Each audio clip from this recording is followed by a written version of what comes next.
And good afternoon, producer Susan. How are you doing today? I'm doing great, Jersee Joe. How are you? I'm good. You enjoying the last week before daylight saving time ends? Yeah, All yeah. right. I've noticed it on my evening walks. It's I got to make them quicker to get home before dark with All the right. dog. Yeah, because anyway, so today is we're recording this on the 28th, Tuesday the 28th. This Saturday is the end of daylight savings time for those who weren't paying attention. So next week it'll be dark at 5 o'clock at night or thereabouts. So I'm going to get the last use out of my barbecue this week. So all right. We can still barbecue. It'll just be dark out. I can't. I like to barbecue in the dark and the cold. So anyway, so you want to hear what we're going to try to talk about today? Yeah, Probably what's won't. on the agenda? All right. So here we go. This week our quote of the week is an audio clip. It's from the CEO of Walmart explaining to George Stephanopoulos um, how much Thanksgiving dinner is going to cost this year versus previous years. And it's a big surprise to George Stephanopoulos, who just told the entire ABC audience it was going to cost more this year, and the CEO corrects him. Uh, Stupidest thing I've heard in a week. You probably heard about this one about a school where their AI security system identified a bag of Doritos as a gun Yeah. and called the cops. We'll talk about that, where that happened, and why it's stupid. Um, you know what an NGO is? Uh, no. Non-government organization. It's like when the Okay. government sets up, like funds a charity to do stuff. Well, we're going to tell you how much taxpayer money the head of a St. Louis charity spent on herself and her boyfriend instead of spending it on food for needy children, which is what her organization was chartered to do. So she spent literally millions of dollars of taxpayer money on herself and her boyfriend. We'll tell you how much she spent. It's an astounding number. Um, you may have heard about this because it's local, but there was another mass shooting that happened Saturday night. It was in Pennsylvania, obviously, but I checked, it did not go national. Did you hear about it? I did not. Well, you saying you're in Pennsylvania, you didn't even hear about it. And No. we're going to talk about where it happened and why you didn't hear about it. Because it did, I checked and it didn't make LA, Dallas, it did not make national news. And we'll tell you why this mass shooting, like several others recently, didn't make the national news. We'll tell you how GoFundMe created 1.4 million new funding pages in just a matter of a few weeks and why the named beneficiaries of those sites, A, weren't aware those sites had been created and why they aren't happy about them. Um, if you have kids in high school or grandkids in high school, we'll tell you what the safest sport is that they can possibly play. And hint, it isn't volleyball or tennis. And people are probably going to be surprised what the safest high school sport is. Time permitting, we'll play a clip of Secretary of War Pete Hegseth addressing the Marines at Camp Pendleton this past Saturday on the 250th anniversary of the founding of the U.S. Marine Corps. And finally, our taxpayer relief shot segment comes to us for the second week in a row from Georgia, where a home invader is confronted by a woman who was home alone but had a gun and knew how to use it. But that's probably less than we've tried to squeeze in. So let's start with our quote of the week by the CEO of Walmart. And so here's George Stephanopoulos trying to tell everybody, oh yeah, inflation and Trump and everything's going to cost more. And then the CEO of Walmart just blows him out of the water. Here we go. Thanksgiving first. Food prices are up, especially turkey. So, what are you doing to help customers keep the cost down? Well, good morning, George. It's great to see you. We are really excited about what we have planned for this year at Thanksgiving. And I can't believe it's already that time of year, but this is a time of year when people are busy. They don't want to sacrifice quality. And we want to do all we can to help them celebrate the holiday any way they want. And we want to do it in a way that's very affordable with a lot of value. So I want to talk about a couple things with the Thanksgiving basket. First, we started putting together this idea of having the entire basket easy to purchase, easy to assemble back in 2022. And this year, we will have the best prices on this basket we've had since the program started. We're down about 25% from last year, down about $14 for the basket, which puts us in a position where this basket is just under $4 a person when serving 10 people. Mm-hmm. So we have a great basket that has a mix of our great brands, like Butterball turkeys. Our turkey prices, George, are all the way back to what they were in 2019 at 97 cents a pound. So we're really excited about the progress. I was really impressed when the team brought me this. It was better than I expected. So we're looking forward to a great holiday season, and we want to help people celebrate any way they want, and do it at a great Walmart price. So how about that? So here's George Stephanopoulos trying to tell everybody how terrible it is, and the CEO comes in and says, "No, it's down $14. That is down 22% from previous years." Yeah. How's that for a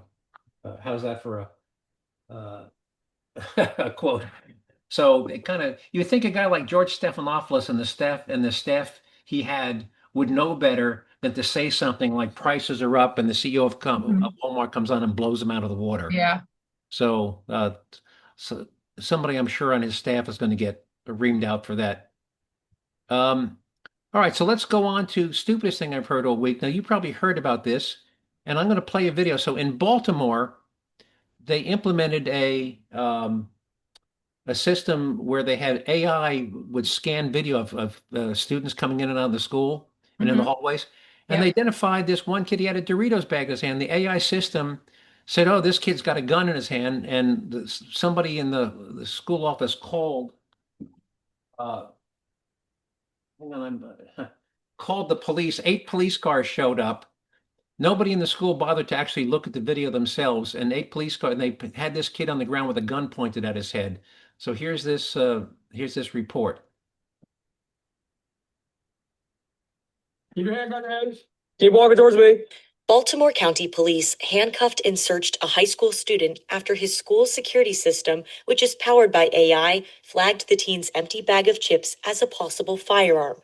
I was just holding a Doritos bag like this. It was two hands in and one hand out and one finger out. And they said it looked like a gun. Kenwood High School student Takai Allen said he was waiting for a ride home with friends after football practice when about 8 police cars showed up at the school. He said at least one gun was pointed at him. They searched me and they figured out I ain't have nothing.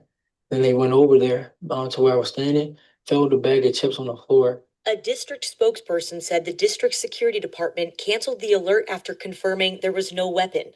But Kenwood principal Kate Smith didn't immediately know that and reported the matter to the school resource officer, who called local police for support. The incident is leading some Baltimore County officials to call for a review of how the high school uses the AI gun detection system. It was a scary situation.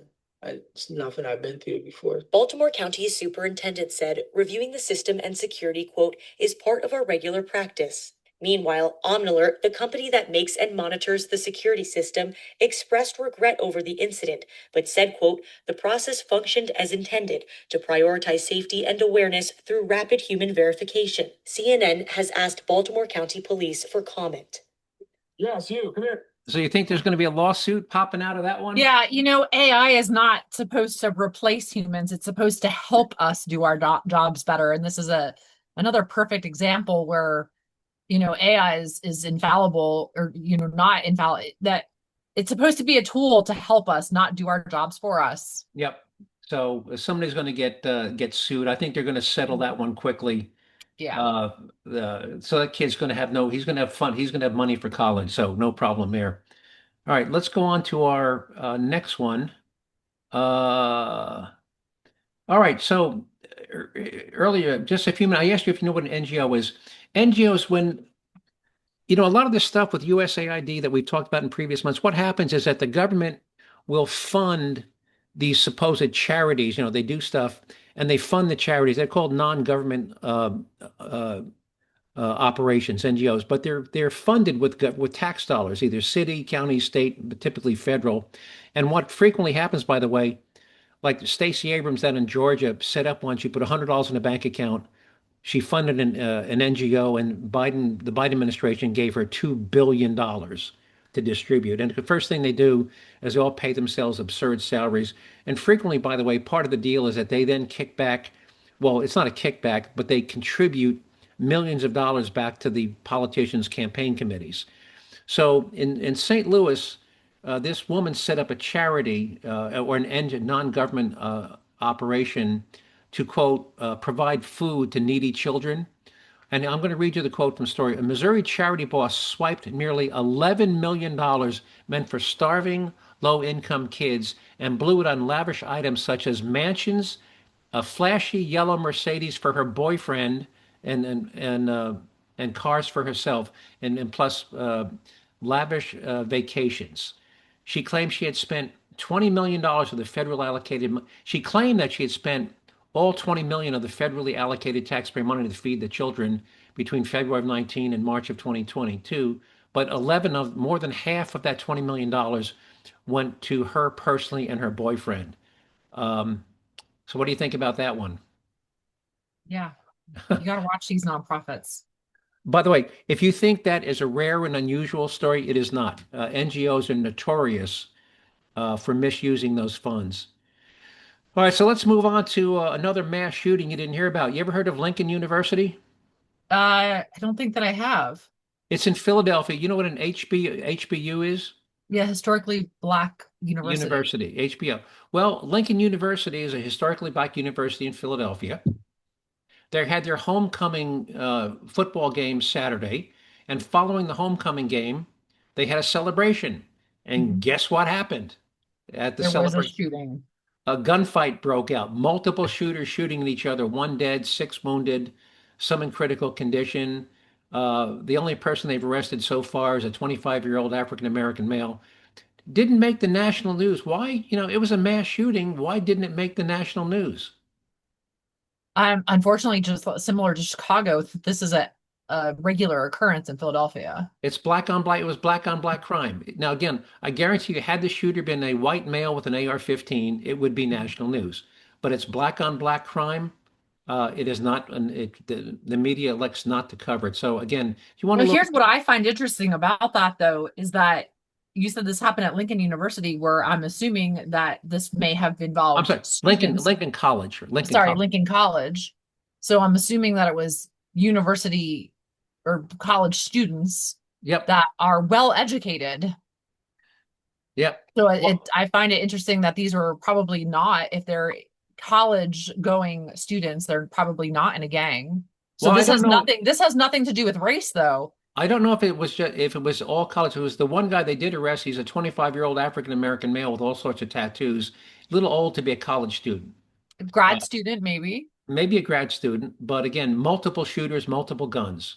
So uh, that's what happened at Lincoln University. All right.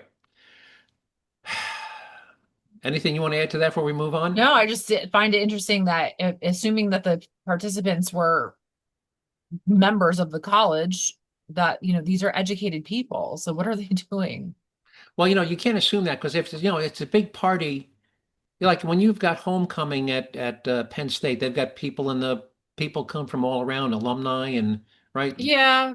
But again, alumni, they're graduates, they're educated. But friends, I mean, did you Friends, yeah. We friends, do yeah. actually have, and I won't mention what the holiday is, but we do have a holiday that takes place at Penn State in the spring semester that does draw a ridiculous amount of non-university Okay. people to town. And Yeah. all of the problem, it's a high crime rate weekend, and all of the majority of the crime, I would say, is non-Penn State students. Yep.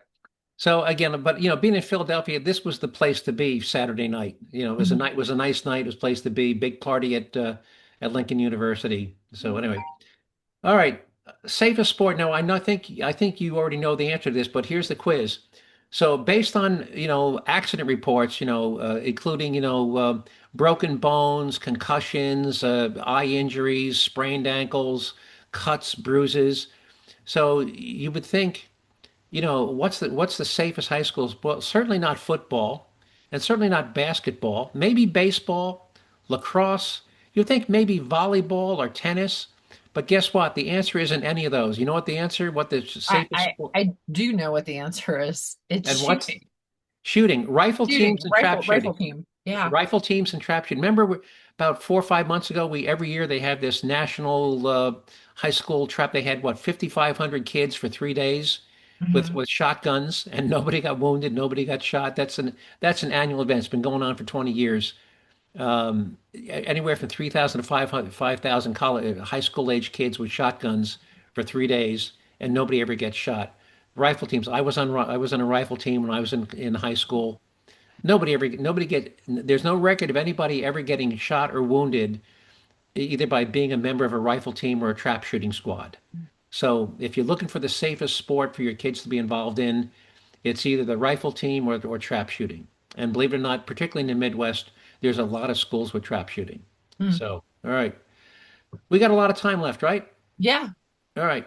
Let me take to this thing with pig heads. Hey, he's addressing, and I'm trying to remember. I got to jump ahead here. Let me see where I want to jump ahead to. He's addressing the Marines at Camp Pendleton. I thought it was a really rousing speech, but it's too long to play the whole thing, so I'm going to maybe skip ahead a little bit. So here we go, Pete Hegseth. All right, I'm going to jump ahead. Common sense. If you're anywhere here in Hang on. Pennsylvania, New Jersey, Hang on, or I gotta- Delaware, the and you have embedded- an old, the embedded cracked commercial. paint garage floor like this one. At every turn, we are the War Department, and you are warriors. The Marine Corps embodies the warrior ethos. You see, when other parts of the department wavered in years past, not anymore, in years past, the Marine Corps stood strong. When other parts of the department wanted to go woke, the Marine Corps stood strong. When other parts of the department wanted to lower standards, the Marine Corps stood strong. You, ladies and gentlemen, are the backbone of the United States military. You always have been, and that's why we're proud to honor you today. 250 years ago, Major Samuel Nichols formed the Continental Marines. The next year, the Marines won the Battle of Nassau, capturing 2 forts from the Brits. Since that day, the very mention of the Marine Corps stirred panic in the hearts of our enemies. From the halls of Montezuma to the shores of Tripoli, Marines have been the tip of the spear of our armed forces and the vanguard of the fight for freedom, just as they are right now in the Caribbean. Let's hope the wrong people don't FAFO around there. In the most critical battles our nation has ever faced, it is often Marines, forged by unique traditions and tough as nails training, who land first. And they volunteer to put themselves in harm's way. Thanks to the blood and sweat of men who came before you, every American knows the truth of the phrase. It's not just a phrase, it's a way of life for all of you. Semper Fidelis, always faithful. You see, because I look out at this crowd, I see a lot of different types of faces. The truth is, your diversity is not your strength. Never has been. Your strength is in your unity of purpose. It's in your shared mission. It's in your oath to the Constitution. It's the bond that turns individuals into single-minded fighting units. You see, you are set apart. You're not civilians. You're devil dogs, leathernecks, United States Marines. Hoorah! You are set apart for a distinct purpose. You kill bad guys and break things for a living. You kill bad guys and break things for a living. Anyway, it's a great 8-minute speech. If anybody wants it, it'll be producer soon. Will put up on the website. It's Yeah. an 8.5-minute deal. Or I can send it to you. But I thought it was a pretty good speech, and the Marines loved it. He gets a standing ovation at the end. These Marines were just so excited to finally be appreciated for what they do and who they are. So, all right, how much time we got left? Oh, let's see. You got about 15 minutes. Well, we're going to wrap up early today. So let me just tell you why we call these things taxpayer relief shots. Let me just go to some of our sheriffs here around the country who explain why we call them taxpayer relief shots. And we're going to start with this guy right here from Santa Rosa, Florida. Somebody's breaking in your house, you're more than welcome to shoot them in Santa Rosa County. We prefer that you do, actually. Hopefully, you'll save the taxpayers money.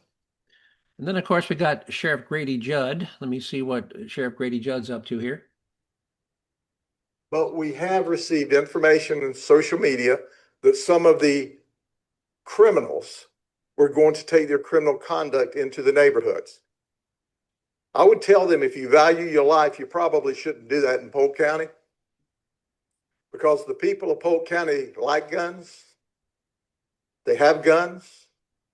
I encourage them to own guns, and they're going to be in their homes tonight with their guns loaded. And if you try to break into their homes to steal to set fires, I'm highly recommending they blow you back out of the house with their guns. And we have one more from Sheriff Grady, which I think this one is your favorite right here. I would highly suggest that if a looter breaks into your home, comes into your home while you're there to steal stuff, that you take your gun and you shoot him. You shoot him so that he looks like grated cheese. All right, and that's why we call them taxpayer relief shots, because again, if he goes to trial, it's 200,000 for the trial with court-appointed attorneys, and then if he goes to jail, it's 80 to 100,000 a year. So if he goes to jail for 10 years, that's another 800,000 to $1 million. That's why we call them taxpayer relief shots. So here's one from Marietta, Georgia. Last week we had a single woman fended off 3 guys, and this one is a woman home alone when one guy breaks into her house. And here we go. And she's a mom, by the way. Who shot and killed a home invader, says she grabbed her gun when the intruder threatened to kill her and her children. She talked only to Channel 2's Ross Cavett, who is live in Marietta. And Ross, she told you exactly what that intruder wanted. Well, she said he kept asking for her husband, where he was when he would be home, but didn't ever say why. Marietta police left this house after investigating about 12 hours today following that early morning shooting here. The woman says the man forced them at gunpoint, her and her 3 kids, to the back of the house. He seemed whacked out on drugs, though, giving her a chance to go for her gun. It was either him or me, and I wasn't going. My kids weren't going to get hurt, and they weren't going to see me get hurt. Shaquita Green came home after hours of interrogation by Marietta police, telling me she did not know who barged into her home in the middle of the night. Said he was armed and threatened to kill her 3 kids. He'll take them all out. And at that point, that's when I stepped in front of them and I said, no, you don't have to do all of that. Green said the man kept asking for her husband, who was not home. After forcing the family at gunpoint to the back of the house, she was able to get her gun and opened fire. The female told 911 that she had an intruder that had broken into her house and she had shot that intruder. Police took Green and her husband, who arrived minutes later, away for questioning. Family took the 3 kids.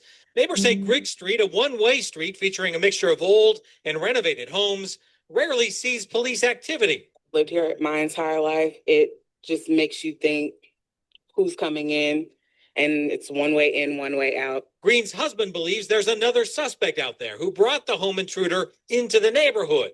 While they may have been waiting on the husband, his wife was not going to wait for him to get back. He seemed like he was a junkie, so when you get high off drugs and don't know how to handle it, that's what happened.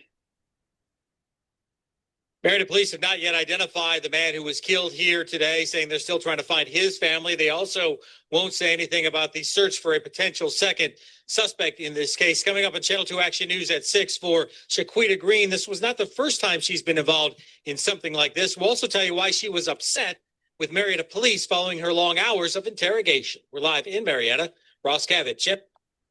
What do you think? Armed guy breaks in. It's you're a mother home alone with your 3 kids. Yeah, good for her for defending herself and her children. Yep. All right. Anything you want to add before we sign off?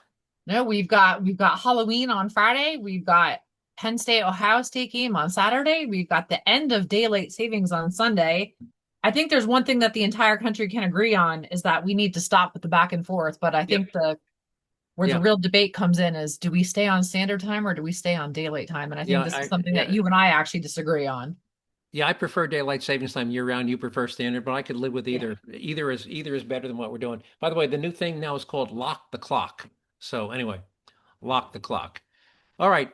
Anyway, so unless you got anything else to add, I'm going to just sign off. We'll finish this one up early. Anything else you want to add? Nope. And the government is still not functioning properly. not functioning. I think by this time next week it will. So anyway, I think it'll come to a head this week. All right. I want to thank everybody to listen to this podcast for giving up 30 minutes today, maybe a little less than 30 minutes out of your busy day to listen to me ramble on about the things that I find of interest and importance. And I hope you found those topics as interesting and important as I did. And if so, I hope you continue to listen to this podcast in the weeks and months to come.